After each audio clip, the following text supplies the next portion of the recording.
why really you not only tend to see more appetite cravings in people who are not sleeping properly because they're leptin insensitive during the day, but you also tend to see people like that overweight because they're not burning as much fat while they sleep either. So it's a double whammy.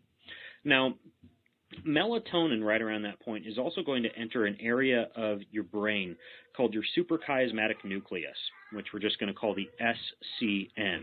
And when melatonin does that, it downregulates the neuron firing rate. Think of this as basically melatonin slowing down the brain when that happens.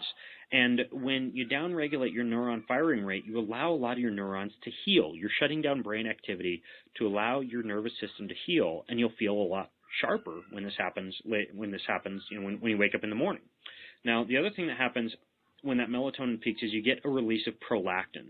Prolactin is an incredibly important hormone. It's found in high amounts, for example, in women who are breastfeeding, but it's also something that tends to really decrease in women who are approaching menopause.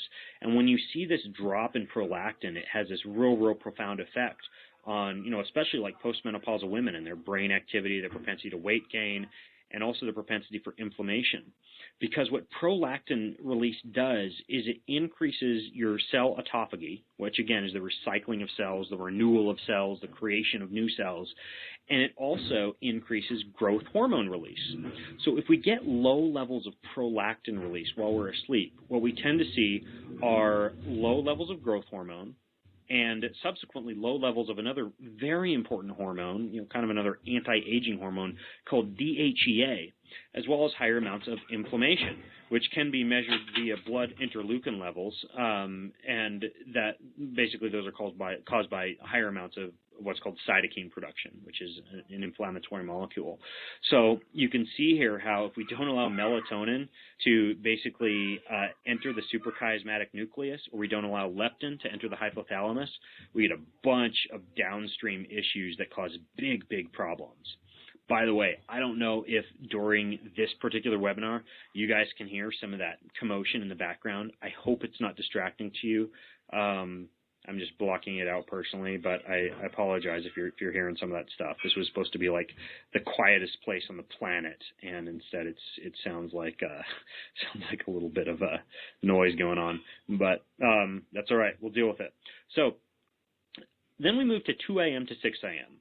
And that's when, because of that leptin entering the hypothalamus, our core temperature really falls. And that allows for more of the central nervous system repair. It allows for more of the growth of neurons. Basically what we're doing is kind of the same thing that you do like when you shut down inflammation through, we've talked about like cold thermogenesis before and cold soaks, how that can shut down inflammation. In the same way as your core temp falls, it allows for a lot of cellular repair and recovery while you're asleep. And that happens from about 2 a.m. to 6 a.m. Hopefully you guys are realizing now why shift workers who have really thrown off circadian rhythms, in a way, pardon the expression here, but they're a little bit screwed when it comes to some of this stuff.